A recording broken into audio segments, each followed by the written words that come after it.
You're listening to PetLifeRadio.com. It's a big world out there, and you're just looking for a pat on the back or head. You run around the city, searching for a place to bark, working your tail off with your nose to the ground, sniffing for a few scraps, hoping someone will throw you a bone. You take each lead, collar after collar, hoping one day to take a bite out of success and become the top dog. Fortunately, you come home each day to open arms, open cans, a drink waiting for you, and a comfortable place in front of the TV set. You know you've got it good, really good, because after all, it's a doggy dog world out there. Pet Life Radio presents It's a Doggy Dog World with your host, pet expert and award-winning author Liz Palaika, and this week's co-hosts Kate Abbott and Petra Burke. Hi, welcome to It's a Doggy Dog World. I'm your host, Liz Palaika, with my friends Petra Burke and Kate Abbott. Hello. And we're going to talk about games again. A few podcasts back, I believe we recorded it about 3 or 4 months ago, but a few podcasts back we talked about games, specifically some games that were fun to play with your dog and why playing with your dog is so important. And feel free to go back and listen to that one again because we're going to refer to it tonight. But we get a lot of questions about games. We got some emails. We've gotten some Facebook posts. And so we need to revisit that. And you can never have too many games to play. Or not play. Yeah, as long as you're doing them right. Yeah, so we want to mix it up because we're just hearing more and more people playing so-called games that are inappropriate. That are driving us crazy. Oh, driving us nuts, to say the least. Since I mainly do the private training for kindred spirits, I guess I more often run into, you're doing what with your dog? Yeah, you hear all the good stories. Yeah, and it makes me shudder and yeah. So hang on, take a listen to our sponsors, and we'll be right back. Sit. Stay. It's a Doggy Dog World. We'll be right back after a short pause. Well, 4 to be exact. There's nothing more delicious and healthy than an old family recipe. And for over 50 years, our family's been creating them especially for your pets. Nutrisource Super Premium Pet Foods. Dog and cat food that's all natural, holistic, and organic. Nutrisource Pet Foods contain our patented Good for Life system for your pet's optimum health and well-being. So order now. Safe quality food made by our family for your furry family members. Go to NutrisourcePetFoods.com. From our family to yours, KLM Family Brands. It's DesignerPetSweaters.com. Hand-knitted designer sweaters for your precious pup or cool cat. Beautiful couture patterns for your pets, including custom-knitted formal wear, casual wear, yachting, and even sports-themed. Many designer pet sweaters include feathered tammy hats, top hats, and a lot of sparkle. Each sweater includes leg loops, front paw sleeves, and leash opening. Visit DesignerPetSweaters.com to order your 4-legged fashions today. Your pets will stay warm for the winter and be runway ready. Large or small, we fit them all. DesignerPetSweaters.com.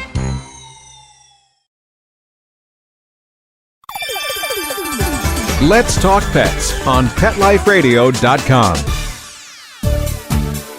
We know you're begging for more. So back to It's a Doggy Dog World with your fetching hosts, Liz Palaika, and this week's co-hosts, Kate Abbott and Petra Burke. Welcome back to It's a Doggy Dog World. I'm Liz. With me today are Petra and Kate. So let's talk first about what not to do. What are some of the things that... You would think this would be an obvious situation, but please, if you're... Now, I'm not fond of chase your dog games, period. I think that teaches the dog to run away from you. Right. And that's contrary to what we want to teach them to both come to us and want to be with us. Yes. So no matter how much you need to exercise your dog, don't chase them to the point they're running. Even if it's gleeful, that's still not a habit that you want to happen. And certainly, please, please, please do not do it while brandishing a 4-foot bamboo stick. And if you think think nobody would ever chase their dog with a stick, no. The gentleman very happily showed me. Why? What was his idea of the Because just chasing the puppy, the young lab puppy, was not enough to get the dog moving. So yeah, waving, he didn't actually hit the dog. I will tell you, he so didn't waving hit it him. around And acting pretending like, like he was going to hit him, got the dog running. Oh, that's so wonderful for your relationship. Isn't it? I just was like, no, stop. Don't demonstrate anymore for me. No, stop. And with that background, and they're in class with us now, probably one of the reasons why they are having so much trouble developing a relationship with the dog. Yes. The relationship has always been, run away from me. Wow. I'm going to get you. Yeah. And that's not good. Yeah. And I have a friend who plays the game where her dog grabs a toy, comes and shows Or it to her. something she shouldn't have. Often just a toy to start the game. And then my friend chases her around. She's just a little dog. Chases her around the living room. No, and also she's a little elderly, so the chasing isn't very fast. Exactly. Waddling around as fast as she could. They've been doing this for years, and it's still cringe. And then at some point, the little dog says, okay, and she makes her stand with her object. And then my friend plays, I'm going to get it from you. I'm going to get it. And the dog growls. Now, it is in mock, okay? But my friend says, I'm going to get it, tries to grab it. The dog grabs it and keeps it away from her, snarls over it. But it has become such a habit now that when this little dog was at my house and she picked up something off the floor, a napkin or something, and I said, oh, what is that? Let me have it. She almost went after me because I actually took it from her. And she had a little temper tantrum. That's not the way the game is played. And so we had to talk about that. No, everything is mine, or humans. You are not allowed to guard. So again, just like with chasing the dog away, what started as a game has become serious. A serious and a bad habit. Resource guarding is not a good thing. No. I mean, I think it goes from there to where we hear a lot of people. Okay, granted, it's a lot of the guys, but playing, what do you call it, patty face? Face slap, grabbed your jowls, shake finger fighting. Yeah, anything like grabbing and roughhousing the jowls of the face. I'm sorry, anybody who was slapping me around the face, I would bite. Yeah, and exactly. I'll turn it into biting, or when you actually have an emergency and maybe you have to look at the dog's face, eye, or something, you put your hands towards your dog's face, and then they're not going to trust you. Not going to Why should they? I mean, the trust between you and your dog just went out the window. And to go with the face slapping and finger fighting is, of course, wrestling. Oh, yeah. We hear that a lot. It's bad enough when adults do it, but then when the kids do it, then the kids become other puppies to be chewed on. Mm-hmm. Right. And fight with. And that's when I get called in, because now the dog is biting the children. Yes. And they've learned that they can do it in play, and then when the dog says, I've had enough, and the kid is still poking him, he bites for serious. Yeah. Or knocking the kid down, laying on top of him, overpowering him. How many times have we heard that? Well, and we've also heard where the adults go, oh, well, I always win the game, and I always end up biting their ear to make sure that I am the dominant one. I am the one in control. People biting their dog just drives me up a wall. Why would we do that? Why would people do that? I don't But know. we saw that in a book recently. A kid's book. To show your dog dominance, Bite put your his nose. muzzle over their muzzle and bite them. And no. No, let's put your face right where they can bite you quicker. Exactly. With sharp teeth. We do not have sharp teeth. We have omnivore teeth. Let's not try to compete with their mouths and jaw strength and no. There's enough horse Don't stories go on the news with bites. No Yes. need to add to it. Or the poking. Oh, yeah. I think that started... Poking the bear. I think that started with... came into more popularity with one of the TV trainers. And we've seen in the last few years, we've seen more and more people poking their dog. Mm-hmm. And I'm sorry, if somebody poked me, yeah, it's like poking or pushing. If the dog's ignoring them, they poke, push to the point where the dog's like, enough. Yeah. And then turn around and bite. So then they wonder why the dog bit. Yeah. Huh. You didn't think about that. I get close to biting when someone kicks the back of my seat in the movie theater. Oh, I hear you. Yeah. And that same just poke. Oh. Or the one also that I've heard luckily not as common, but I have heard where the dog is maybe just casually standing there, I don't know, looking at the sunset, who knows, distracted by a butterfly, and the owners would go up and grab him. Gotcha! Yeah. Oh, again, they would get an elbow in the gut if they did that to me as I came around. Yeah. Puppy dog's going to come around with a mouthful of teeth. Yeah, exactly. And then Build a relationship. Yeah. Don't make your puppy dog nervously looking over his shoulder to see if you're going to come mess with him. You want your dog to trust you. Exactly. The whole idea is building trust between you and your dog. And if you're going to slap him in the face, poke him, grab him from behind, do things that are stressful for him, and so that he can't trust you, can't respect you, that's then a horrible relationship. Why in the world should he move toward you when you'd say COME? Yeah. Or if you're in the same room, dog would cower and like, oh, God, you're in here. Oh, you're going to do stuff. Yeah, I'm going to do stuff. I think I'll just creep away, go hide. Okay, so let's change the... but one wait. more One thing. more. What? Yeah. Because we've said it before, but we got to say it again. Do not use the laser toys. Oh, yes. That one, I don't know why it's become popular. For some reason, I've heard more and more people mention it. Well, it has been for a while. Remember when Paul and I adopted Archer? Oh, yeah. Archer was addicted to the laser. Yes. And we had to be very careful. We had to desensitize him to flashlights. Or like the reflection off a watch. I remember he'd react, or a ring, or anything that was all of a sudden. Yeah, oh, we were able. He was bad. We were able to calm him down so that he wasn't as reactive. But the woman he the came other to us day addicted to it with the German Shepherd. So she was saying, and she gets out their stainless steel bowls and to get their dinner ready. Then the dogs go crazy, snapping at the ceiling. Oh. The reflection because from the they use the laser light, and then the light off the bowls is on and the dogs go crazy, and that was one of her issues. I said, well, you trained them to do that with the laser lights.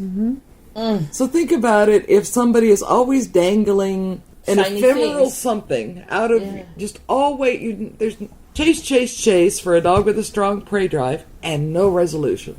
Yeah, total frustration. Just build that frustration. Build that frustration. And we saw that with Archer when we adopted him. He would, and I used to talk about it, he would literally jump 4 foot in the air and bounce off the wall. Yeah. And one of these days I will get that yes. thing. It was bad. I remember being at Liz's house and there was nothing going on, but he would just stare at the walls looking for it. Where is it? Where'd it go? And he would just stare at the walls. Yeah. And the shadows. I don't hear so much of it, but I know occasionally in the past I've heard dogs will chase or jump on, stomp on shadows. Then it just they're always looking for something because they've never been satisfied at getting what they, know. Right. Oh. But we have fun things that we could do with the dogs instead. Yeah, so let's switch that over to... Yeah, change the subject. Now, what can you do with your dog to have fun? First of all, feel free to go back and listen to that podcast a couple months ago. And in that one, we talked about people that don't play with their dogs and why they should. Right. And how you can make it educational and so on. But, it's just darn fun. But a little bit more about that, about how do you pick the right game for your dog? Yeah, I guess to find what's their personality like? What do they like? Yeah, what does your dog like to do? You got dogs that like to be a couch potato or just maybe play a board game type toy or treat dispensing toy. Then you have others who have energy and maybe retrieving games. Yeah, my guys fetch balls. My oldest and my youngest, retrieving games are the biggest deal. They love retrieving games. Whether I'm throwing the holy roller down the hallway for Bones in the evening or kicking a big jolly ball for Bashir. Bashir, the bigger the ball, the better. Well, and there's a sport called tri-ball. Oh my God. Which started because of, herding breeds want to herd. Mm-hmm. Right. And most people with herding breeds don't live on a sheep farm. Right. Sheep ranch. So, using these large exercise balls, like soccer balls to a dog. And, it's a game it's a competitive sport with rules and regulations. But also just, even my cockapoo, I just take one of those jolly balls without the handle, just the round ball. And he runs with it, hitting it with his chest just like a soccer player. Runs it all up and down the field and brings it to me so that I can kick it and get it restarted again. That's taking something that he loves to do already. Right. And we have one here at the yard. I know Bashir and Rio. They go side by side, and they have a great time with that thing. Bashir Tires them out. Wow. Dignified Bashir loses his mind. Yes. He loses all sense of reason, and he just absolutely loves that big ball. And although it's very sturdy, it was designed for weightlifters to sit on while For balance, to develop balance. So it's an exercise ball that is really heavy duty. Mm-hmm. Right. Because, yes, how much does Bashir weigh? 50 pounds. That 50-pound dog can get that ball 6 feet up in the air. Yes. Just running and tossing it. And he had, it's a great workout. In fact, you've had to limit him because of his shoulder injury. Right, right. He was hurting himself. Great fun. But I found that was kind of my inspiration for this. When I did a private training and they were saying that their young puppy was getting into stuff. And I said, okay, let's take what he's already doing and make it a way that he can do it for fun. And I went, that's it. That's the focus of the podcast, is find out what they already love to do and make it okay. So the puppy, being a puppy, he wants to get into the newspaper and rip it apart. Right. Rip it into shreds. It's fun to create confetti. Right. I said, okay, so let's keep the newspapers up, keep puppy confined, but also, knowing he likes to do that, let's give him a toy. So there is a type of ball, for dogs, a toy called a holy roller. It's not religious at all. It's just... when I first heard it called it that... rolls and it's holy. when I first heard it called that, a friend on Facebook, her dog goes nuts over it. And when she called it that, I was thinking perhaps she made that name up, but... It was blessed before she got it. No, it's an open grid ball. Right. Made out of a sturdy rubber. It could be chewed up. But it can be. Then it comes from Pomeranian size on up. They come in different sizes, and they come in different thickness of the grid that makes the ball. But in other words, you've got a hollow ball with lots of openings in it, making the grid system. So for my terrier and my cockapoo, because at Christmas time, a dear friend gave Walter 4 or 5 stuffed toys. And so I just sigh, and I give it to them, and I watch him disembowel them after she's left the house. Because it's so much fun to pull the stuffing out. And find the squeaky. You have to tear it apart to find the squeaky. Yes. He does, but he sets it aside. Yeah, but it's finding it. It is fun. He found its guts. He just eviscerates the thing and has a great time. So, between that and my terrier, who also loves to eviscerate, I decided to take that holy roll, and somebody somewhere had given me the idea. So strips of fleece or cut up t-shirt, something. And roll a treat into each little strip. And then stuff that strip into the holy roller ball. And when it's packed full, then I let one of my boys have it. And they get to pull all that stuff out. And when they do, they find a wonderful treat. And I'm left with a pile of scraps on the floor. No big deal. It's 10 seconds to pick it all up. It takes a little bit longer to reset it, I do grant you, but not big. And then it's ready to go for the next time. So they get all of the joy of pulling it apart without that white polyester filling that I always worry they're going to swallow some. Mm-hmm. And that never seems to clean up properly. Pick it up and then vacuum it. Yeah. Now, the interesting thing with the Holy Roller that I really enjoyed, because you gave my guys one for Christmas, was watching how my 3 dogs handled it differently. Bones took it aside and studied it, and with his front teeth very carefully started pulling one strip out, and when the treat fell out, he went, aha. And then he very methodically took it apart. On the other spectrum, Bashir went, I smell treats. I will kill it. And he started chewing on the Holy Roller, which I interrupted. And then he'd pull a strip of the fleece out and get it partway out and start chewing that, which I let him do. But his was, I will destroy it. I'm surprised he didn't just crunch the entire ball and make all the treats small and then shake it. I mean, he probably just didn't get to that point. Right. Cisco, my middle child, who is very much a middle child, when it was his turn, he took the toy with the fleece, with the treats, up on his corner of the sofa and laid there with his head on it. What a nice pillow. Yes. It'll be a snack for later if I ever get around to it. He never pulled the fleece out. He just said, "This is a good toy, and I can smell the treats, and it's mine." Right. And I've got it now, and that's enough enjoyment. Yeah. The different personalities are so funny. So, same toy, then yet they all had different ways of enjoying it. Yeah. Only thing I interrupted was Bashir actually chewing on the toy itself. Right. Because I didn't want him to destroy it, which he would have. And even then, when it's empty of toys, as you said, you can throw it up and down the hall. And right now, it is Bones' favorite toy because in the evening, sometimes when he gets a little antsy, he's only 2 years old, I will throw a toy for him down the hallway.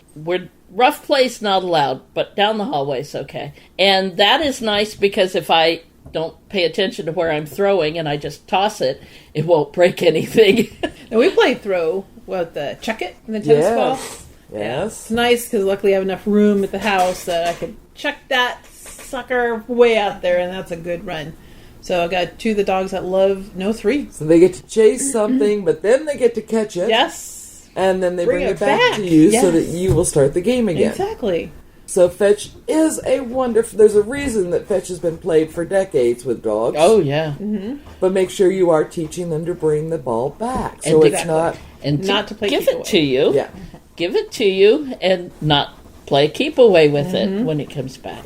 One guy, he took a bucket of tennis balls out. And just kept throwing them. And just kept throwing them because the dog he chased them all, but he'd never bring any of them back. Right. So then the end of the game was the guy going around and picking up all the tennis balls. And I'm like, what? You're getting more exercise. Exactly. No. Dogs So- bring it back. I mean, with 3, I may throw 3 tennis balls out there, but they all find each one and each bring them back. Bring it back.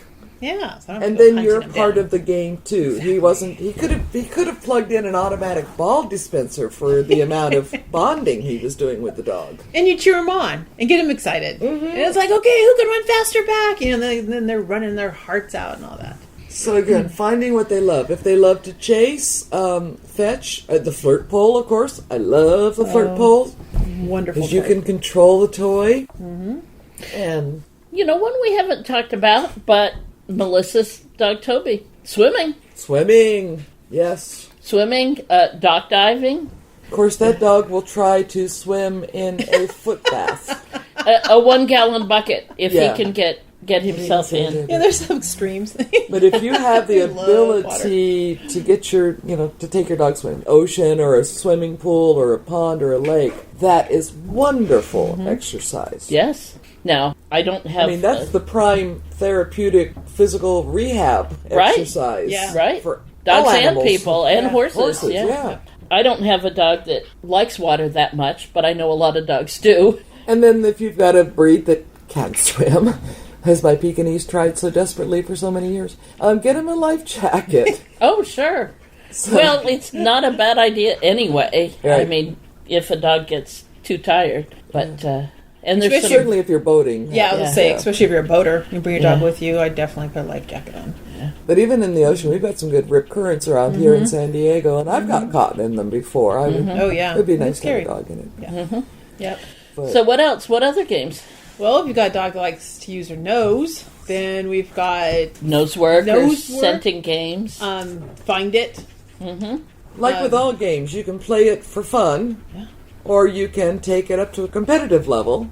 So there is nose work. That is a competitive game with the dogs using their nose. But you can also just play it around the house. Oh, it's such an easy one. I mean, just keeping a few boxes and all sizes and shapes. I get some Fun game. Altoid tins and punch some holes in it and put some smelly treats in it, and then I hide them in the garage. Oh, there you go. I don't have to dig out any boxes. Right. I just hide them in the garage, and then one at a time send the dogs out. And if I've got 3 or 4 tins hidden in the garage, and they know the game now when it's their turn, and it's dogs zipping around the garage, 2 of the 3 are now to the point that I can start hiding them a little higher, too, and get them, instead of just looking for it low, but move them a little higher. So what happens when they find the tin?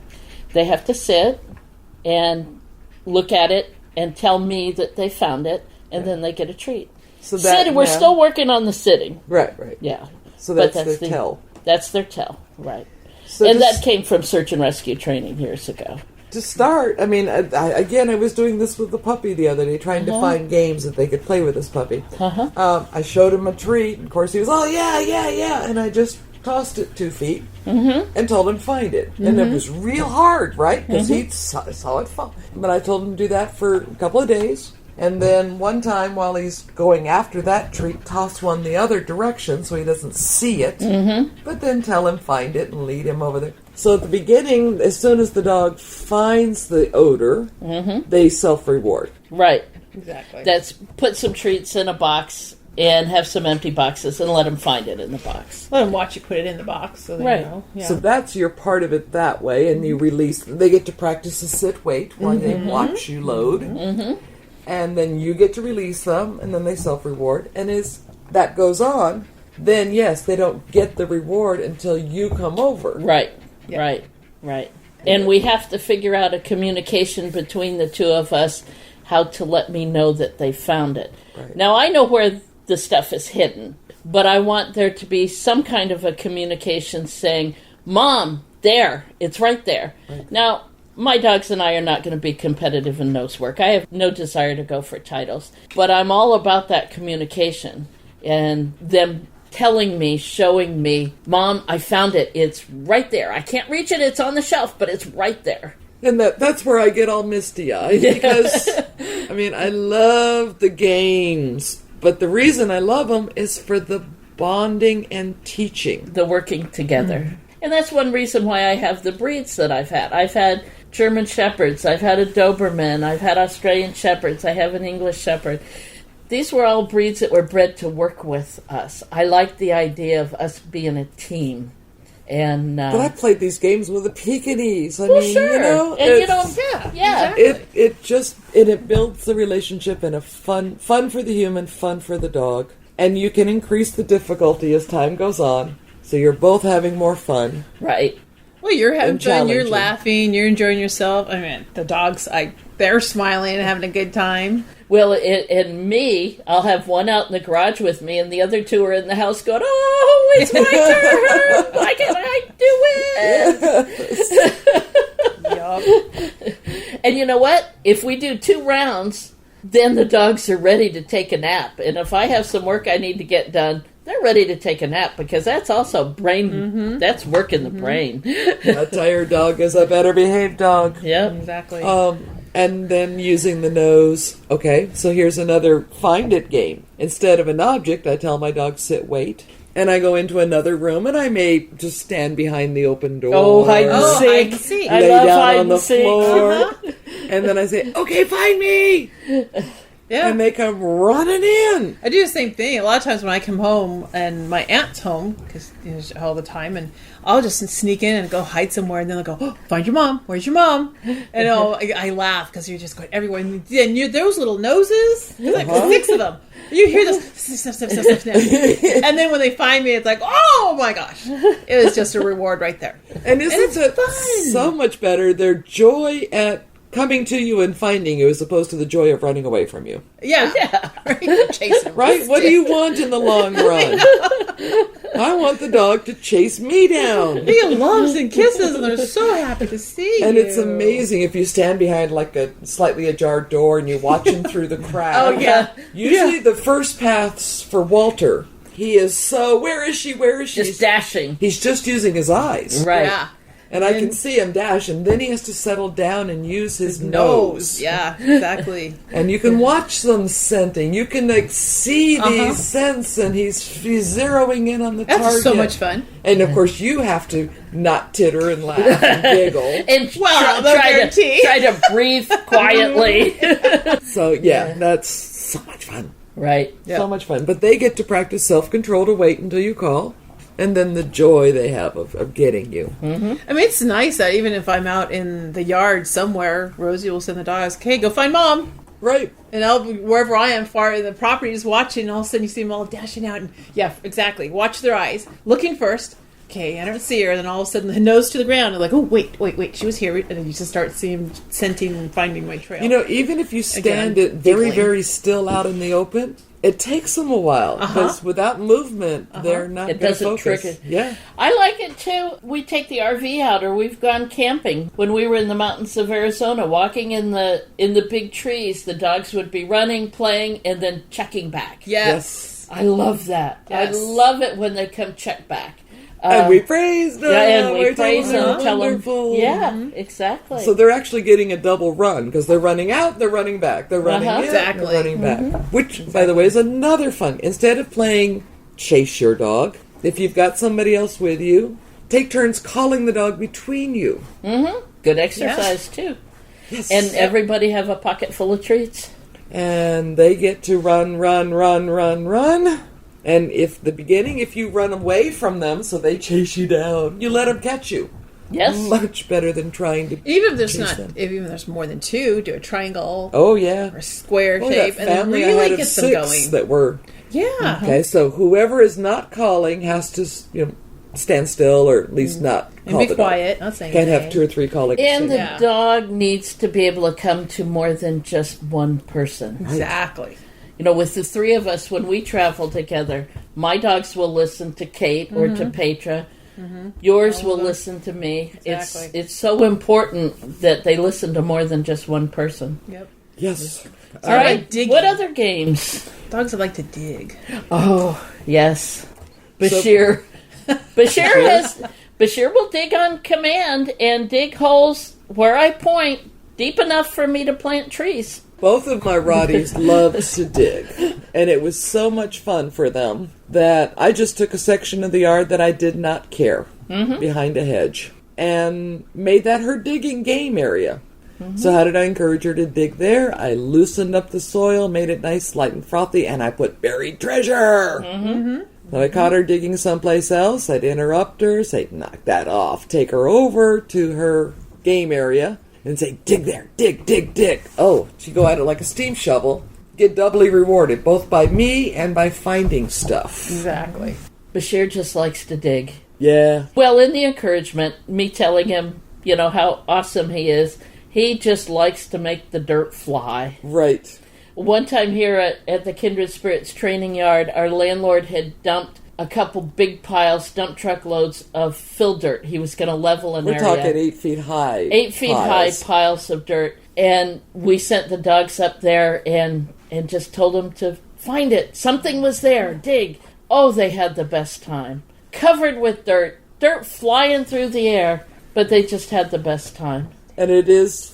Now, the terrier, of course, thinks there's a gopher at the bottom of every one. Right. But he's just having a great time. He'll put his back up against the side of the hole and keep digging and go on. He's got some interest. Your boy is more like a steam shovel. Blah, blah, blah, blah. Sometimes I laugh at your Jack Russell. Oh, yeah. I mean, they sell those just the butt of the Jack Russell. Right. And yours is like, look, he's just doing it. She has one. I got her one for her birthday I one remember time. that. 75% of all of my photos of him are just his butt in the air. Yes. There's no Yes. front end. Yeah, so that's not as easy to do inside the house, but can be done. Actually, the toy you gave me for Christmas, so the rubber balls, the plastic softballs, Soft plastic hollow balls, like ball pit balls. like you see in the kids' playgrounds. Right, and ball things. pits, yeah. Ball pits, okay. So Liz gave me 200 of those, Right? so we took them out. And But they put were them- the soft ones, so if the dog grabbed them, they would crush rather than brittle ones that would shatter or break. Right, okay. Because there are hard ones. But I didn't want the dogs biting the hard ones and cutting their mouths. So we put those in a plastic wading pool without any water in it, just Right. the balls. And then showed the dog a handful of treats that we then tossed. That was so much fun. They had a blast. That was so much fun. Digging and rooting Uh-huh. in those colored balls. Just having a great time. Now you could do that in your living room. Oh, yeah. We did it another time with a fabric exercise pen. A playpen kind of thing. Playpen for dogs. Because a couple of our dogs, my Bashir and your Walter, thought that the best part of the game was emptying the kiddie pool, the little play pool, of as many balls as possible, as quickly as possible. Bashir and Walter both probably got balls 4 to 6 feet away. Right. I mean, they were throwing balls. So rather than just rooting, they were, "Look, we will get rid of all of these, then we will find the treats." Treats, yes. So that X pen was much better. Yeah. Yeah. So they got to root and run, and all the dogs. I don't think any of them didn't like it. They all loved they it. all had a great... Yeah, they all figured it out. A couple were a little slow at the beginning, but once they did, they're I mean, you had a could great set time. that up in the living room and let your dog and have a great just sit time. there and giggle. Yeah. And giggle. Yes. It was great fun. I saw that. I understand that other people have done it, but I got the idea watching a video on Facebook of a zoo doing it with their meerkats. They were Yes, tossing. I remember seeing they that. were tossing Yeah. mealworms amongst the balls Oh my God. for the meerkats. Oh, they and I had watched so much fun. Oh, they were hysterical. And That's I watched awesome. that going, puppies. Uh-huh. Oh my gosh, puppies. And that's where your Christmas present came from. And we did do it for a class for game Right, for games. exposures. Uh-huh. And the class, they were all Yeah. having a good time. They had a with great it. Yeah, one of these days when we have time, we need to bring it down for the puppies. Yes. That would be a lot of fun with the baby puppies. So, all right, well, before we wrap this up, anything else? Just have fun. Yeah, play games that build the trust and the bond with your dog. And that you're both going to enjoy. If you have to force fun. yourself to play a game, or you have to convince your dog that it's fun, then it's no fun. Try something different. Yeah. There's so many games out there to play with your dog. So what does your dog like best? You know, What is he or she sniffing. choosing to do already? Yeah, like the And natural can you find a way personality. to make that easier on you, but also educational and fun? Yeah. Exactly. All right, that's it. If you try something new, drop us an email, liz@petliferadio.com, and let us know what you did and what your dog's like. Maybe we'll talk about it. I'm sure we're going to talk about games again in the future. I love games. So maybe we'll talk about it again. But have fun with your dog. That's it. Bye-bye. Bye-bye. Having a rough day? Longing for the dog days of summer? Think your fun furry friend lives a dog's life? Well, find out everything you're begging to know as Pet Life Radio presents It's a Doggy Dog World with pet expert and award-winning author Liz Palaika. Every dog has his day, and you'll find out how to make your dog's day fun and rewarding. Every week, on demand, only on PetLifeRadio.com.